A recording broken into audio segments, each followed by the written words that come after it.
శ్రీమతి కల్పన రఘునాథ్ గారికి, అలాగే మన CEO రవికుమార్ గారికి, అలాగే మన member board of trustee Sribharat గారికి, అలాగే మన మెడికల్ సూపరింటెండెంట్ కోటేశ్వరరావు గారికి, అలాగే ఇక్కడ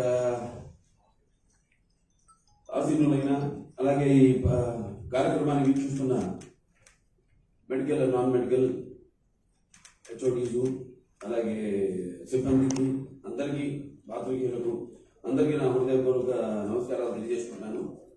చాలా సంతోషకరమైన దినం. ఈరోజు ఒక మహాపండగ ఎందుకంటే ఒక మహానుభావుడు స్థాపించిన ఆసుపత్రి. మనం జనరల్గా అంటుంటాం పరివర్తన సంసారి కృత కోవన జాయితే సజాతమైన జాతేనే యాతి వంశ సంబంధించిందని.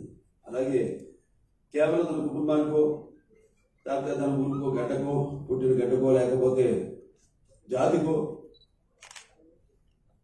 లేకపోతే దేశానికో ఉపయోగపడే వారి యొక్క జన్మకే ఒక పరిపూర్ణత, ఒక పరిపక్వత, ఒక అర్థం, ఒక పరమార్థం.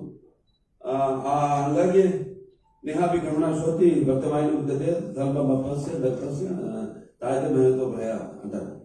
అంటే వాళ్ళంతా చావు బతుకులతో వాళ్ళకి పని లేదండి. అంటే వాళ్ళకి మనం నెలగా ఇప్పుడు కరోనా పరిస్థితుల్లో ఇప్పుడు ఎవరికి ఏమవుతుందో అని ఒక భయం అందరిలో ఉంది. కరోనా తప్పితే క్యాన్సర్, ఇది ఒక మానసిక క్షోభ, అందరికీ ఒక భయం. సో ఆ భయం ఏమి లేకుండా ఇటువంటి మహత్తరమైన కార్యక్రమాలు చేయడానికి పుట్టిన మహానుభావులు ఎందరో ఉన్నారు. మహానుభావులు ఆ మహానుభావుల గొప్పకు చెందిన ఒక మహానుభావుడు నందమూరి తారక రామారావు. మరి ఈరోజు ఈ యొక్క దేవాలయం 20 సంవత్సరాలు పూర్తి చేసుకుని 21వ సంవత్సరంలో అడుగుపెట్టిన ఈ శుభ సందర్భంగా మా మెంబర్ బోర్డ్ ఆఫ్ ట్రస్టీస్ తరఫున అందరికీ, మిగతా డాక్టర్లకి, డాక్టర్స్, నాన్ డాక్టర్స్, అలాగే సిబ్బందికి అందరికీ మా యొక్క అభినందనలు తెలియజేసుకుంటున్నాను. మరి ఈ యొక్క ఆసుపత్రి గురించి, చరిత్ర గురించి చెప్పాలంటే మరి 21 సంవత్సరాలు గడిచినప్పుడే. అంటే ఆనాడు మరి ఒక ఈ ఆసుపత్రి Shrimati Nandamuri Basava Tarakam memorial cancer foundation, అలాగే అయాకో ఇండియన్ అమెరికన్ క్యాన్సర్ ఆర్గనైజేషన్ వారి యొక్క సౌజన్యంతో ఆనాడు ఈ ఆసుపత్రిని ప్రారంభించడం జరిగింది. ఇప్పటికీ 21 సంవత్సరాలు పూర్తయింది. మరి ఆనాడు ఆ దాతలు వాళ్ళ యొక్క సౌజన్యం, ఆనాడు నాన్నగారు ముఖ్యమంత్రిగా ఉన్నప్పుడు ఈ ఆసుపత్రికి అంకురార్పణ చేయడం జరిగింది, భూమి పూజ చేయడం జరిగింది. అలాగే ఈ యొక్క ఆసుపత్రి ముఖ్య ఉద్దేశం ఈ యొక్క ఏదైతే ఎంతో ఖర్చుతో కూడుకున్న ఈ యొక్క వైద్యాన్ని పేదలకు అందుబాటులో అంటే తక్కువ ధరకి అందించాలని, అనే అంతర్జాతీయ ప్రమాణాలతో కూడిన వైద్యాన్ని అందించాలని, అలాగే ఈ మెడికల్ స్టడీసు, చదువులు, అలాగే దానికి సంబంధించిన మరి ఈ యొక్క రీసెర్చ్ ముఖ్యంగా ప్రణాళికను ముందు పెట్టుకుని ఈ ఆసుపత్రిని స్థాపించడం జరిగింది. 1988లో ఈ యొక్క ఆసుపత్రికి ఆనాడు శంకుస్థాపన చేయడం జరిగింది. కానీ రకరకాల కారణాల వల్ల 2000లో ఈ ఆసుపత్రిని అప్పుడు చంద్రబాబు నాయుడు గారు ముఖ్యమంత్రిగా ఉన్నప్పుడు అప్పటి రాష్ట్ర ప్రధానమంత్రి అయిన భారతదేశ ప్రధానమంత్రి అటల్ బిహారీ వాజ్పేయి గారి చేతుల మీదుగా ఈ ఆసుపత్రిని ప్రారంభించడం జరిగింది. సరే, అప్పటి నుంచి దినదినాభివృద్ధి చెందుతూ ఆసుపత్రి మరి పెరుగుతున్న ఈ యొక్క రోగుల సంఖ్య దృష్టిలో పెట్టుకుని 100 పడకలతో మొదలైంది ఆసుపత్రి. మరి ఈనాడు 515 పడకలకి మేము దాన్ని ముందుకు తీసుకెళ్ళగలిగాము, పెంచగలిగాము, వైద్య సేవలు అందించగలుగుతున్నాము. అంటే మరి ఆనాడు పెరుగుతున్న ఈ యొక్క దురదృష్టవశాత్తు పెరుగుతున్న ఈ యొక్క క్యాన్సర్ రోగుల యొక్క సంఖ్య, అది రకరకాల కారణాల వల్ల కావచ్చు, మరి వాళ్ళ తిండి అలవాట్లు కావచ్చు, లేకపోతే వాళ్ళకు ఈ వ్యాధి అంటే భయం కావచ్చు, వ్యాధి అంటే ఎంతో ఖర్చుతో కూడుకున్న వైద్యం అని కావచ్చు, లేకపోతే సిగ్గుతో కావచ్చు, బియ్యంతో కావచ్చు, లేకపోతే మనబెట్టిన ఆహార పదార్థాలు తినడం వల్ల కావచ్చు, సిగరెట్ వల్ల కావచ్చు, వ్యసనాల వల్ల కావచ్చు, మందు వల్ల కావచ్చు, ఇలా అనేక అనేక కారణాలు. అలాగే వారసత్వంగా వస్తున్నాం, కొన్ని క్యాన్సర్లు కూడా ఉన్నాయి, వాటి వల్ల కావచ్చు. మరి ఆసుపత్రి కూడా అలాగే వైద్య విషయంలో ఈ జరుగుతున్న ఎన్నో పరికరాలు, ఆధునిక పరికరాలు అన్నింటినీ కూడా నూలి దత్తాత్రేయుడు గారు గుర్తు చేసుకోవాలి. అమెరికాలో ఉంటారు ఆయన మాకు సైంటిఫిక్ అడ్వైజర్. ఆయన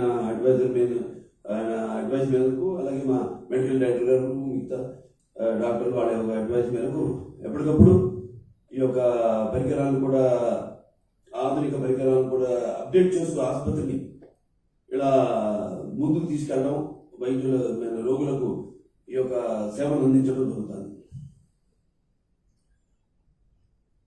అలాగే ఎంతోమంది నాన్నగారు అనుకున్నప్పుడు ఎంతోమంది సైంటిస్టులు, ఎంతోమంది దాతలు, ఫిలాంథ్రపిస్టులు, అలాగే ఎంతోమంది ఫిజిస్టులు, వాళ్ళందరూ కూడా ఆనాడు ఇందాక చెప్పడం జరిగింది. మరి ఆనాడు ఒకటి ఈ ప్రాంతం అప్పుడు అసలు ఏం లేదు, ఇక్కడ జూబ్లీహిల్స్ అంటే ఎవరు తెలియదు. మాకు తెలిసింది బంజారాస్ వరకే, అంతా బండలు తో ఉన్న ప్రాంతంలో ఇక్కడ ఆసుపత్రి నిర్మిస్తుంటే చాలా మంది ముగ్గురు వేలేసుకున్నారు, ఇదే ఇక్కడ కడుతున్నారంటే ఆసుపత్రి అని. అటువంటిప్పుడు ఎంతో ఆర్థికంగా కూడా ఎన్నో ఇబ్బందులు పడినప్పుడు, అందుకే ఆ 10 సంవత్సరాలు కానివ్వండి, రాజకీయంగా ఆర్థికంగా ఎన్నో ఇబ్బందులు పడినప్పుడు మరి చొరవ తీసుకుని ఆనాడు చంద్రబాబు నాయుడు గారు ఎంపీ ల్యాబ్స్, అలాగే శరత్ టాటా వాళ్ళ ట్రస్ట్ నుంచి వాళ్ళు 7.5 కోట్లు ఇవ్వడం. ఈ ఆసుపత్రి, అలాగే వెంకటేశ్వర గారిని మర్చిపోకూడదు, ఆనాడు ఆయన 1,50,000 రూపాయలు, అలాగే తులసి గారు పోలవరపు, వీళ్ళందరి సహాయ సహకారాలతో ఈ ఆసుపత్రి ఆనాడు ప్రారంభించడం.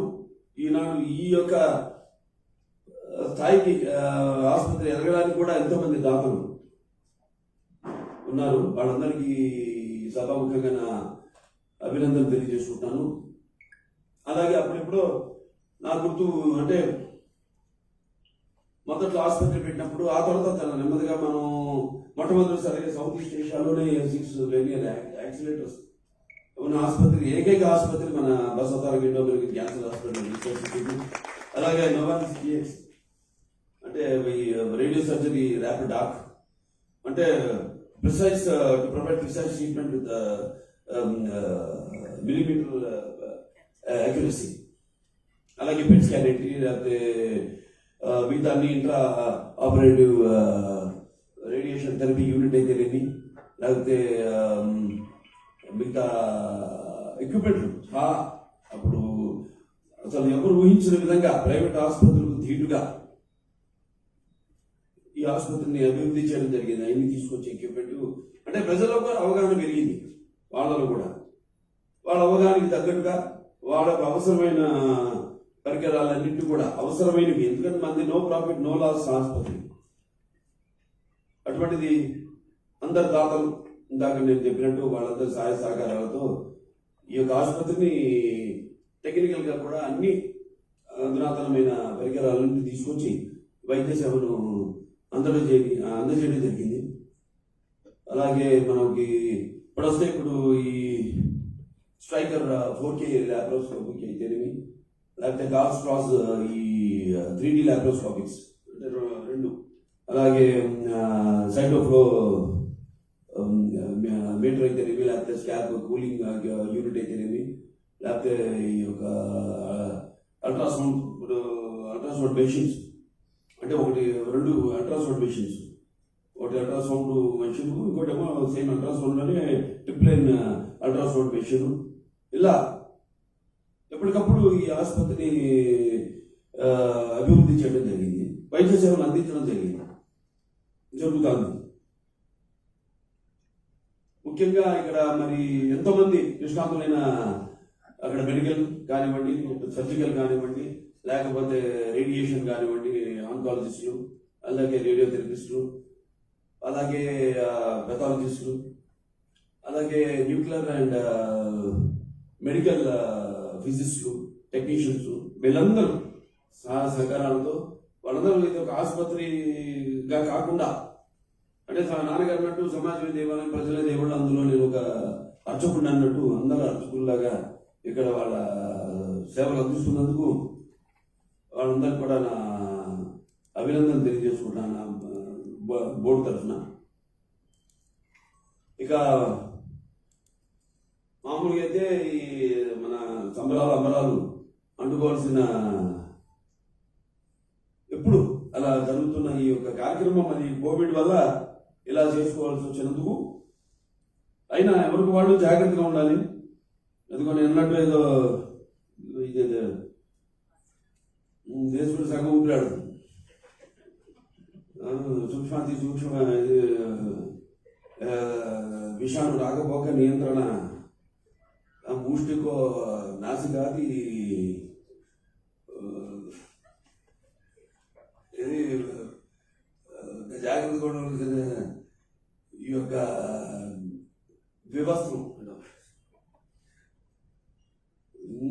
కర్ణ ద్వయ వ్యవస్థలు అటువంటిది అన్ని వేసుకొని మనం ఇవాళ యాంత్రికంగా బతకాల్సిన పరిస్థితుల్లో ఉన్నాం.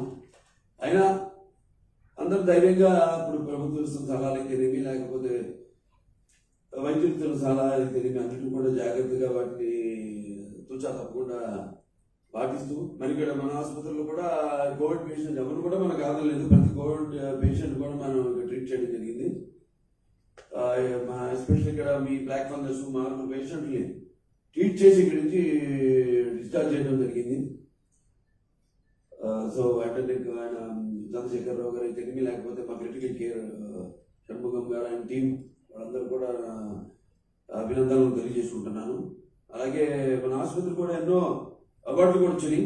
అందులో ద వీక్ మ్యాగజైన్ వాళ్ళ సర్వేలో మన క్యాన్సర్లో దేశంలోని 6వ క్యాన్సర్ ఆసుపత్రిగా మన ఆసుపత్రి ఎన్నుకోవడం జరిగింది, అవార్డు కూడా జరిగింది. అలాగే cancer award for the health care leadership మన సిఇఓ గారికి రావడం జరిగింది. అలాగే కోవిడ్ వారియర్ గారికి రావడం జరిగింది. మన ఆసుపత్రి గ్యారెంట్ అవార్డు మన సర్జికల్ ఆంకాలజీ విశ్వసనీయమైన ఆసుపత్రిగా డాక్టర్ సుబ్రహ్మణ్యేశ్వరరావు గారు దీనికి నేను నా అభినందనలు తెలియజేసుకుంటున్నాను. ఇలాంటి ఎన్నెన్నో అవార్డులు వచ్చినాయి. అలాగే ఎంతోమంది దాతలు కూడా మన Kakinada see ports and United see ports వాళ్ళు 50 లక్షలు మన ఆసుపత్రికి ఇవ్వడం జరిగింది.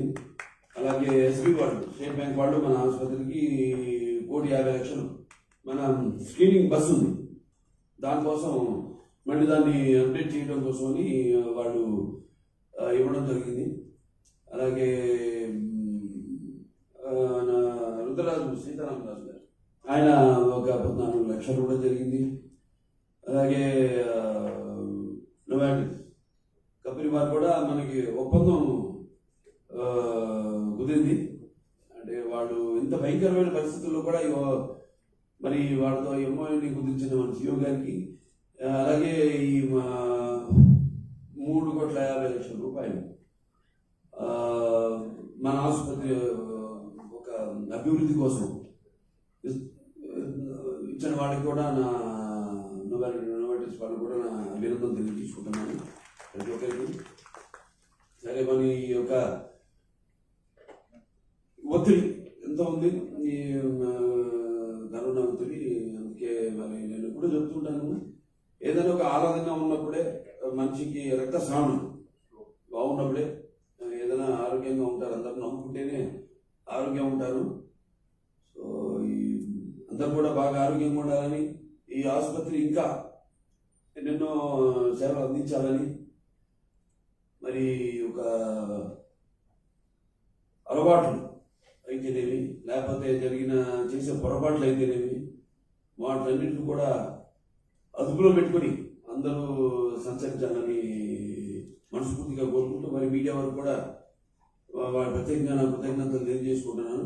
ఈ ఆసుపత్రి చేస్తున్న ప్రతి పనిని కూడా ఎలాగైతే మేము కూడా అవగాహన ప్రోగ్రామ్స్ అన్ని చేసి ఎలాగైతే ప్రజల్లో మారుమూల గ్రామాల వరకు కూడా ఈ యొక్క క్యాన్సర్ గురించి, క్యాన్సర్ అవేర్నెస్ గురించి వాళ్ళకి తెలియజేస్తున్నాము. ఎలా వాళ్ళకి స్క్రీనింగ్ చేసి మరి వాళ్ళకి అవసరమైన మందులు కూడా అక్కడ ప్రథమ స్టేజ్లో ఉన్నప్పుడైతే, లేకపోతే కొంచెం సీరియస్ అయితే మనం వాళ్ళని ఇక్కడికి రమ్మని, ఇక్కడ ఎలాగైతే మనం వైద్యాన్ని అందిస్తున్నామో వాళ్ళందరూ కూడా మరి ఆ అవగాహన అన్నది ప్రజల్లో ఒట్టి అంటే నేను చెప్పాను ఎన్నో రకరకాల కారణాలు ఉంటాయి. సో వాటన్నిటిని కూడా